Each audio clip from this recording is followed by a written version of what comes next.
আজকের এই জনসভা এক জনসমুদ্রে পরিণত হয়েছে।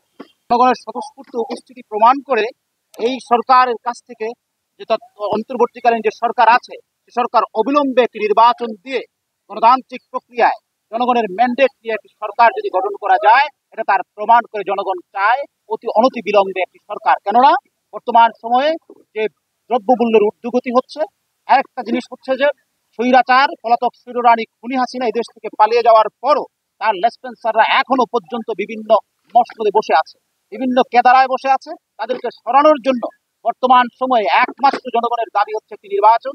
সেই নির্বাচন যত কম সময়ে পারা যায়, যদি নির্বাচন দিয়ে জনগণের ক্ষমতা জনগণের হাতে দেওয়া হয়, তাহলে একটি সুষ্ঠু সমাধান হবে বলে বাংলাদেশ জাতীয়তাবাদী দল মনে করে। চাঁদপুর 1 260 নম্বর আসন, সেই আসনের মধ্যে 3 জন প্রার্থীর কথা শোনা যাচ্ছে। জনাব আনোয়ার হাসানুল হক মিলন ভাই, মোশাররফ হোসেন মিয়াজি এবং আমি চেষ্টা করছি ইনশাল্লাহ। এখন আমার স্ট্যান্ডটা হচ্ছে অত্যন্ত ক্লিয়ার, যে স্ট্যান্ডটা আমরা কেউ কারো কোনো বিরোধী নই, কিন্তু আমরা প্রতিদ্বন্দ্বী।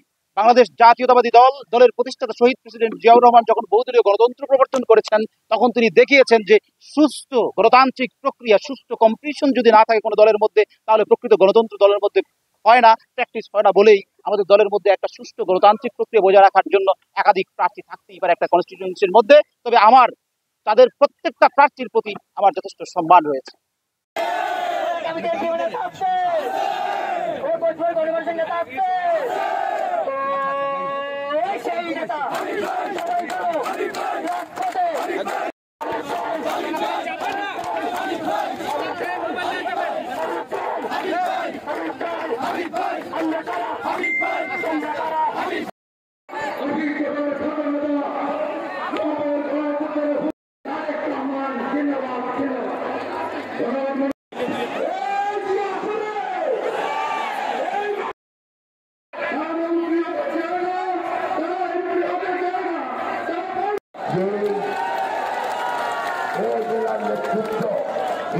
খুব ভালোভাবে নেতৃত্ব দিচ্ছেন।